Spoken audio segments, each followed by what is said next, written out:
और इस चुनावी जनसभा में मैं देख रहा हूं जहां पंडाल में बड़ी संख्या में लोग दिखाई दे रहे हैं। हमारे सभी आदरणीय बुजुर्ग, किसान भाई, माताएं, बहनें और बड़ी संख्या में नौजवान साथी, पत्रकार बंधु, मैं सबसे पहले आप सबका बहुत बहुत धन्यवाद और आभार प्रकट करना चाहता हूं। मैं देख रहा हूं जहां पंडाल हमारा भरा दिखाई दे रहा है, पंडाल जहां नहीं है, हमारे दाईं तरफ दूर तक और बाईं तरफ बड़ी संख्या में और पीछे पेड़ों से लेकर के एम्बुलेंस से आगे तक और इस मंच के दाएं और बाईं ओर बड़ी संख्या में लोग दिखाई दे रहे हैं। मैं एक एक साथी जो यहां पर उपस्थित है, आप सबका इस तपती हुई गर्मी में जहां आपने मनोबल और जोश बढ़ाने का काम किया है, मैं आप सबका आभार प्रकट करता हूं। जहां चुनाव लगातार आगे बढ़ता चला जा रहा है और जब मैं यहां पर पहुंचा हूं, देवरिया की वो महान धरती, एक ऐसी धरती देवरिया जिसको देवों की धरती माना गया, जहां पर बाबा दुग्धेश्वर नाथ से लेकर के बाबा महेंद्रनाथ और ये पावन धरती देवरा बाबा की भी है, बाबा राघव दास की भी है। इसलिए मैं आप सबका उस धरती पर धन्यवाद भी देता हूं। और जहां आखिरी चरण में चुनाव पहुंचा है, हमें पूरा भरोसा है कि इस बार यहां से देवरिया, बांसगांव, गोरखपुर, आसपास जितनी लोकसभाएं हैं, इंडिया गठबंधन भारी बहुमत से जीत करके जा रहा है। मैं अभी आपके प्रत्याशी सरल प्रसाद जी का भाषण सुन रहा था। उन्होंने कहा कि वो चौथी बार आपके बीच में लड़ने आए हैं और अभी उनका भाग्य नहीं खुला है, लेकिन जो अंक गणित समझते होंगे वो जानते होंगे कि इस बार परिणाम 4 तारीख को आने जा रहा है। हमारे सरल प्रसाद जी, जिनका चुनाव चिन्ह कांग्रेस का है हाथ, ये न केवल जीतने जा रहे हैं बल्कि रिकॉर्ड मतों से जीत करके जाएंगे। और दूसरे प्रत्याशी हमारे नामा राशि हैं। अगर हमारा नाम है तो हमारे जो गठबंधन के प्रत्याशी, इनका भी है। बताओ, हमारे नामा राशि को जिताओगे? हमसे ज्यादा वोटों से जिताओगे? इस बार तो 2-2 अखिलेश जी लड़ रहे हैं चुनाव, बहुत दोनों को भेजोगे लोकसभा? ये 7वें चरण का चुनाव है और मैं देख रहा हूं जनता का गुस्सा भी 7वें आसमान पर पहुंच गया है। जिन लोगों ने झूठी बातें, झूठे वादे किए, आज वो जनता में अपनी बातों को कहते लड़खड़ा रहे हैं। न केवल खुद डगमगा रहे हैं बल्कि उनकी भाषा भी डगमगा गई है। और समाजवादी पार्टी, कांग्रेस पार्टी, हम एक और एक जुड़ गए हैं। हम एक और एक जुड़ गए हैं तो 11 हो गए। और वो लोग एक और एक लड़ गए तो बताओ 0 हो गए कि नहीं हो गए? जो कहते थे डबल इंजन की सरकार है, जो कहते थे डबल इंजन की सरकार है, लेकिन पता नहीं इनके डबल इंजन देवरिया आते आते इनका धुआं क्यों निकल जाता है। हमारे देवरिया और आसपास के लोग जानते होंगे, इन्होंने धोखा दिया, विकास को रोक दिया। वो जो सपने दिखाए थे कि किसानों की आय दोगुनी हो जाएगी, ना आय दोगुनी हुई। और जिन साथियों ने आंकड़े पढ़े होंगे वो जानते होंगे कि जब से बीजेपी की सरकार दिल्ली में आई है, 1 लाख किसान ने आत्महत्या की है। न केवल किसानों ने आत्महत्या की बल्कि किसानों के खिलाफ भी लोग काले कानून भी लेकर के आए थे। मैं अपने किसानों को बधाई देना चाहता हूं कि यहां का किसान और पूरे देश का किसान एक हो गया और उसने काले कानून को लागू नहीं होने दिया, तभी पीछे हटा जब सरकार को पीछे हटना पड़ा। इसलिए जहां इन्होंने किसानों को आय दोगुनी का सपना दिखा करके धोखा दिया, वहीं हमारे नौजवान जानते होंगे उनकी हर परीक्षा का पेपर लीक हो गया। एक के बाद एक पेपर लीक हुए, 10 से ज्यादा पेपर लीक हो गए। न नौकरी मिली, न रोजगार मिला। जो लोग कहते थे निवेश लाएंगे, लेकिन निवेश न गोरखपुर पहुंचा, न देवरिया पहुंचा। निवेश के नाम पर हमें और आपको सपने दिखाए, नौकरियां छिन गईं, आरक्षण छिन गया, और जो संस्थाएं नौकरी दे भी सकती थी, आरक्षण दे भी सकती थी, उन संस्थाओं को भी इन्होंने बेच दिया। लाखों लाख नौजवान पेपर लीक की वजह से रह गया। जो मेहनत कर करके फौज में भर्ती होता था, जिस नौजवान का सपना होता था कि वर्दी पहनेंगे पक्की नौकरी मिलेगी, लेकिन वो नौकरी भी इन्होंने छीन ली। इंडिया गठबंधन ने तय किया है कि न केवल सरकारी नौकरियां दी जाएंगी, आरक्षण के तहत आपको हक और सम्मान मिलेगा, और अग्निवीर व्यवस्था हमेशा हमेशा के लिए खत्म हो जाएगी। महंगाई बढ़ा दी, बताओ महंगाई कहां पहुंचा दी। जो चीजें महंगी हुई वो हम और आप जानते हैं। चाहे जो भी जरूरत की चीज हो, सब महंगी हो गई। डीजल, पेट्रोल, खाद, डीएपी सब महंगा हो गया। और सीमा यहां तक ये बीजेपी के लोग लांग गए कि इन्होंने खाद की बोरी से भी चोरी शुरू कर दी। बताओ खाद की बोरी से चोरी हुई कि नहीं हुई? पहले 5 किलो हुई, फिर 5 किलो हुई, बताओ 10 किलो चोरी हो गई कि नहीं हो गई? मैं कभी कभी सोचता हूं ये बोरी की चोरी कहां से सीख करके आए हैं। वो देखा होगा बाजार में आपने पार्ले जी बिस्किट पैकेट, पहले इतना बड़ा आता था, अब कितना बड़ा हो गया। जैसे जैसे महंगाई बढ़ी उन्होंने मुनाफा कमाना शुरू किया। बताओ वो बड़ा पैकेट छोटा हो गया कि नहीं हो गया? इनकी सरकार आ गई तो आप देख लेना, पार्ले जी बिस्किट पैकेट का एक बिस्किट वाला पैकेट मिलेगा। आपकी मोटरसाइकिल महंगी कर दी कि नहीं कर दी? कहां 50,000 में आ जाती थी मोटरसाइकिल, बताओ 1 लाख में आ रही है। पेट्रोल डीजल तो किया ही किया महंगा है।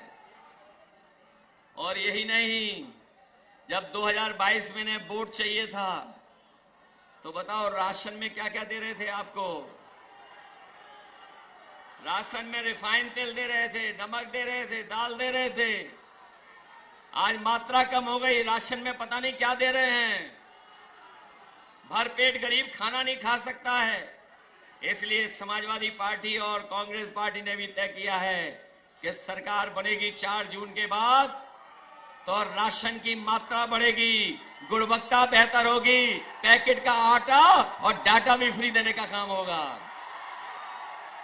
इसलिए मदद करो सब लोग, मदद करोगे आप लोग? बताओ परिवर्तन की हवा चल रही कि नहीं चल रही है?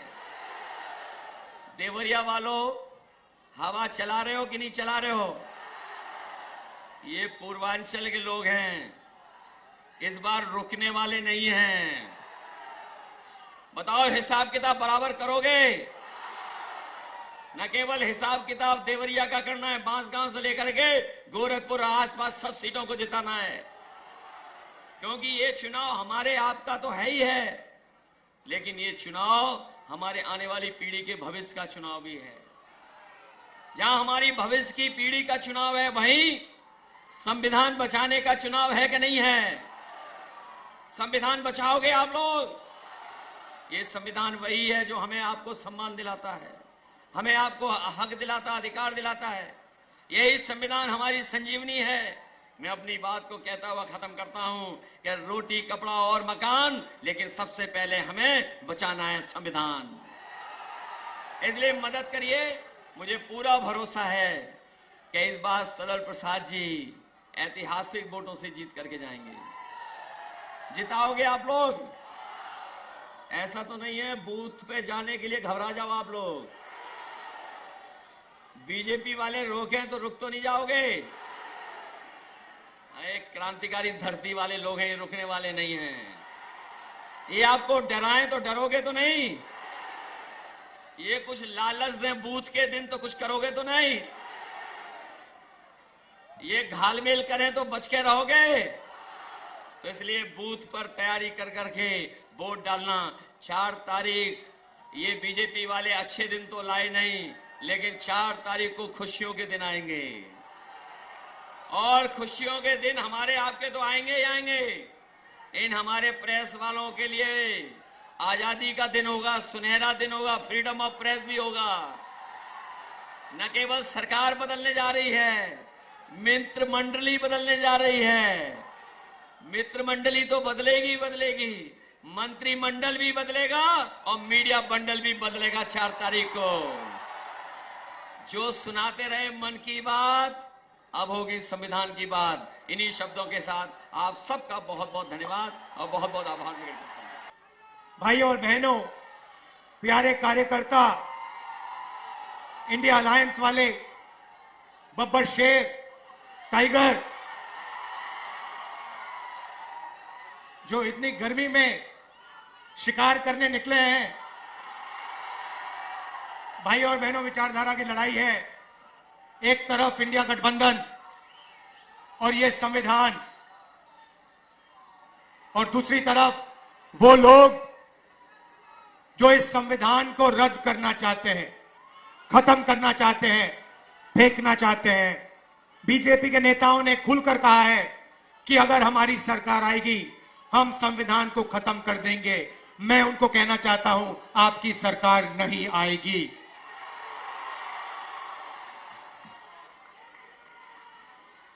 भाइयों और बहनों, ये देखिए, ये अंबेडकर जी की फोटो है। इसको अच्छी तरह देखिए।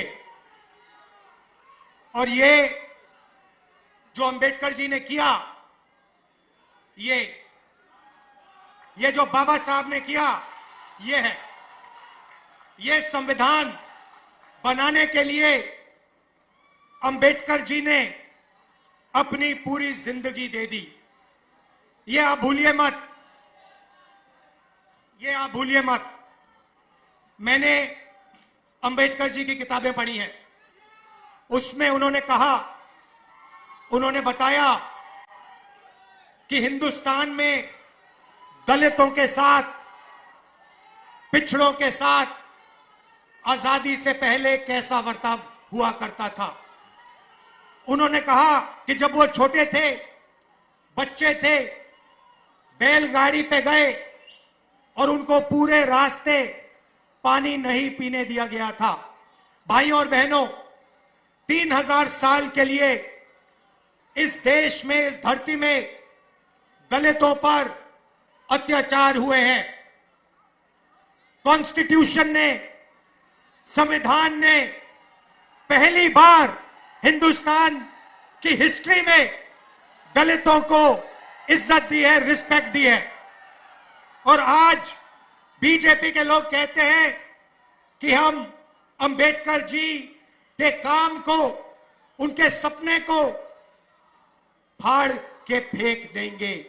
भाइयों और बहनों, अंबेडकर जी के संविधान को, गांधी जी के संविधान को, नेहरू जी के संविधान को कोई शक्ति फाड़ नहीं सकती है।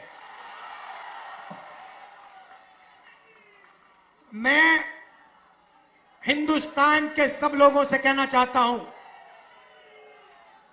कि संविधान को इंडिया गठबंधन दिल से, जान से, खून से रक्षा करने का काम करेगा। हम 1 इंच पीछे नहीं हटेंगे। मर जाएंगे, कट जाएंगे, मगर कॉन्स्टिट्यूशन को, संविधान को हम नहीं छूने देंगे, इसको नहीं बदलने देंगे। भाइयों और बहनों, संविधान ने सिर्फ दलितों की रक्षा नहीं की। रिजर्वेशन मिला, दलितों को रिजर्वेशन मिला, पिछड़ों को रिजर्वेशन मिला, आदिवासियों को रिजर्वेशन मिला, तो इस किताब ने रिजर्वेशन दिया।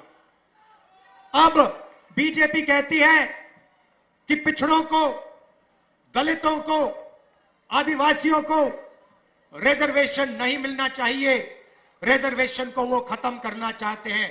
दूसरा मैसेज मैं देना चाहता हूं, रिजर्वेशन को खत्म नहीं कर पाओगे, उल्टा उल्टा हम रिजर्वेशन को 50% से आगे बढ़ा के ले जाएंगे। आज रिजर्वेशन को 50% की लिमिट पे रखा हुआ है। इंडिया गठबंधन ने मैनिफेस्टो में साफ लिखा है, हमारी सरकार आएगी, ये 50% लिमिट को हम हटा देंगे और रिजर्वेशन को 50% से ज्यादा बढ़ा देंगे। और जहां भी कांग्रेस पार्टी की सरकार आई है, चाहे छत्तीसगढ़ हो, मध्य प्रदेश हो, हमने ये काम करके दिखाया है और पूरे हिंदुस्तान में हम ये काम करके दिखा देंगे। भाइयों और बहनों, यहां हजारों युवाएं हैं।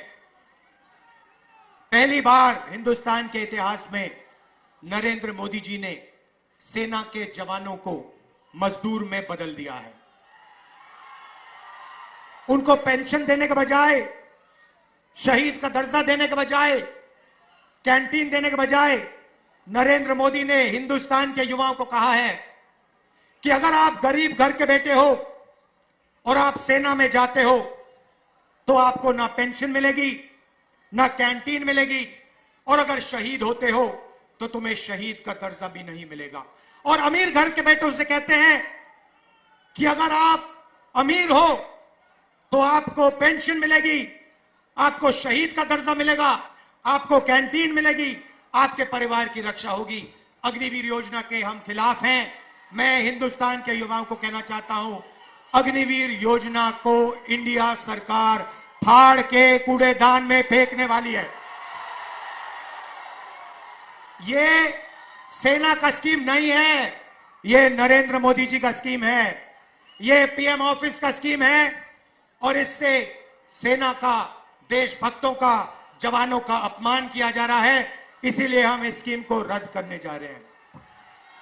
भाइयों और बहनों, आपने नरेंद्र मोदी जी के इंटरव्यू देखे आजकल, वो चमचे वाले, जिसमें चार पांच चमचे बैठते हैं और नरेंद्र मोदी से सवाल पूछते, वो देखे आपने?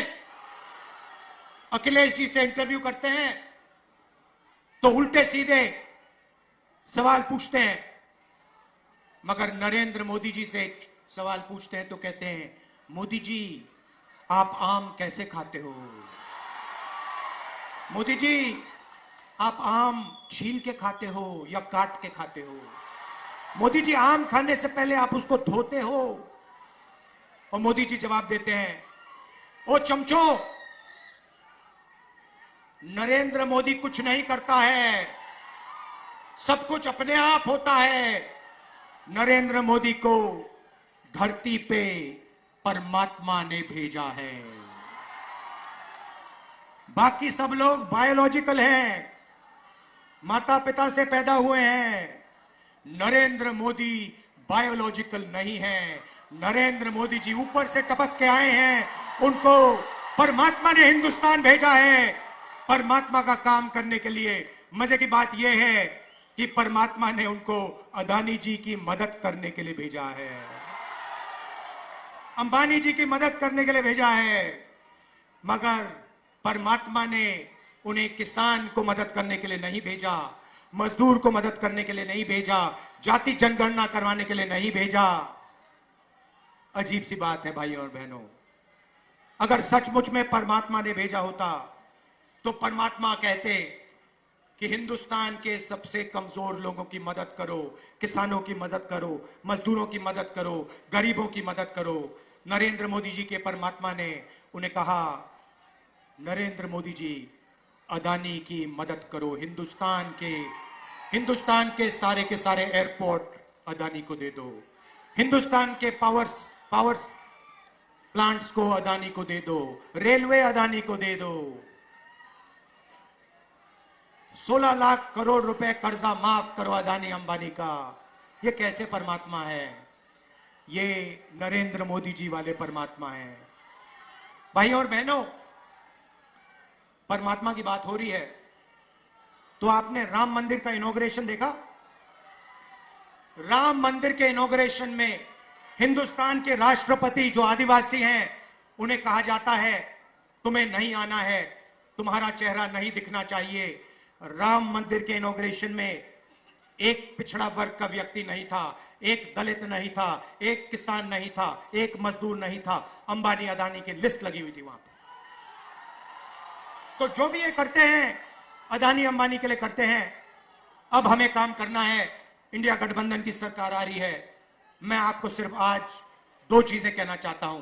सबसे पहले भाई और बहनों, 4 जून इंडिया गठबंधन की सरकार बनेगी। हिंदुस्तान के गरीब परिवारों की लिस्ट बनेगी। करोड़ों लोगों के नाम उस लिस्ट में होंगे। हर परिवार में से एक महिला का नाम चुना जाएगा। करोड़ों महिलाओं के नाम एक लिस्ट में लगेंगे। उसके बाद 5 उसके बाद 5 जुलाई खटाखट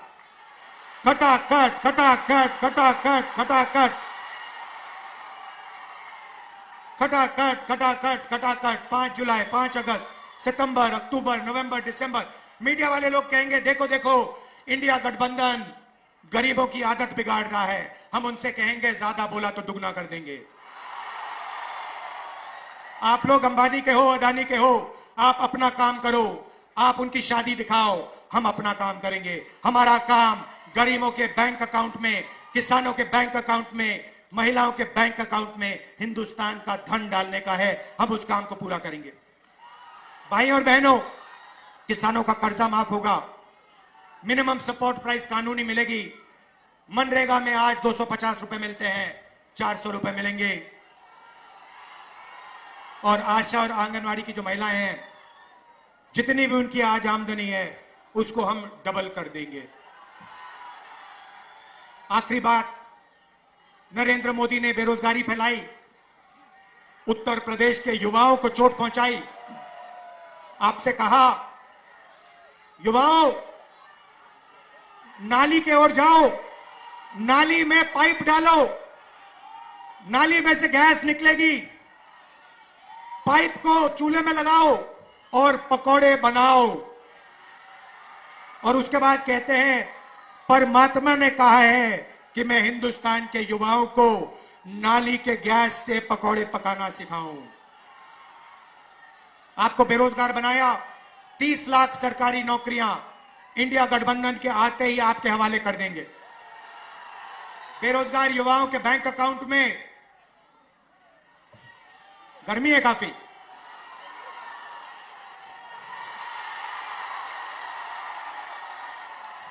बेरोजगार युवाओं के बैंक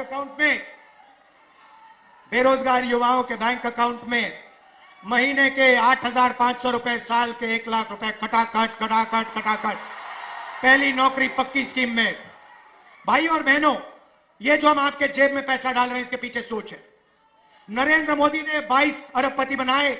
उन्होंने पैसा इंग्लैंड भेजा, अमेरिका भेजा, जापान भेजा, दुबई भेजा। हम आपके जेब में पैसा डाल रहे हैं। आप इस पैसे को गांव में, शहरों में, कस्बों में खर्चोगे। आप स्कूटर खरीदोगे, मोटरसाइकिल खरीदोगे, आप घड़ी खरीदोगे, मोबाइल फोन खरीदोगे, शर्ट पैंट खरीदोगे। जैसे ही आप ये चीजें खरीदोगे, हिंदुस्तान की फैक्ट्रियां चालू हो जाएंगी और उन्हीं फैक्ट्रियों में हिंदुस्तान के युवाओं को रोजगार मिलना शुरू हो जाएगा। हम हिंदुस्तान की अर्थव्यवस्था को जंप स्टार्ट करने जा रहे हैं। जैसे फ्यूल टैंक में पेट्रोल डाला जाता है, उसके बाद चाबी घुमाई जाती है, वैसे हम आपके फ्यूल टैंक में पेट्रोल डाल रहे हैं, धन डाल रहे हैं। उसके बाद चाबी घुमाएंगे, हिंदुस्तान की अर्थव्यवस्था चालू हो जाएगी, आपको रोजगार मिलेगा। मैं आपका दिल से धन्यवाद करना चाहता हूं और समाजवादी पार्टी के कार्यकर्ताओं से, कांग्रेस पार्टी के कार्यकर्ताओं से मैं धन्यवाद करना चाहता हूं। किस बात का धन्यवाद कि इस चुनाव में ये जो दोनों समाजवादी पार्टी और कांग्रेस पार्टी है, जो हाथ का निशान है और जो साइकिल का चिन्ह है, ये दोनों एक साथ मिल गए हैं। साइकिल को हाथ के पंजे ने पकड़ लिया है और ये दोनों एक हो गए। हमारे कार्यकर्ता दोनों, मैंने अपनी आंखों से देखा है, कांग्रेस के कार्यकर्ता दिल लगा के समाजवादी पार्टी का समर्थन कर रहे हैं और समाजवादी पार्टी के कार्यकर्ता पूरे दिल से कांग्रेस पार्टी के कार्यकर्ताओं का, कांग्रेस पार्टी की कैंडिडेट्स का पूरा समर्थन कर रहे हैं। भाई और बहनों, जीत निश्चित है। यहां पे मैं बता रहा हूं, लिख लो, यहां पे क्लीन स्वीप होने जा रही है गठबंधन की, इंडिया गठबंधन की। लाइन लगने वाली है सीटों की, टकाटक टकाटक टकाटक टकाटक। और उसके बाद good bye BJP, good bye Narendra Modi, टाटा। तो दिल से आपका धन्यवाद करता हूं। इसको बचाना है भाई और बहनों। अंबेडकर जी का संविधान है, अंबेडकर जी का संविधान है। ये हथियार अंबेडकर जी ने, गांधी जी ने हिंदुस्तान के दलितों को, पिछड़ों को, आदिवासियों को, कमजोर लोगों को दिया। इसकी रक्षा करनी है, जान से रक्षा करनी है, पूरे दम से रक्षा करनी है। दिल से आपका धन्यवाद। नमस्कार, जय हिंद। आज आए सभी चुनावी जनसभा में आए हुए लोगों का आभार प्रकट करते हुए सभा की समाप्ति की घोषणा करता हूं।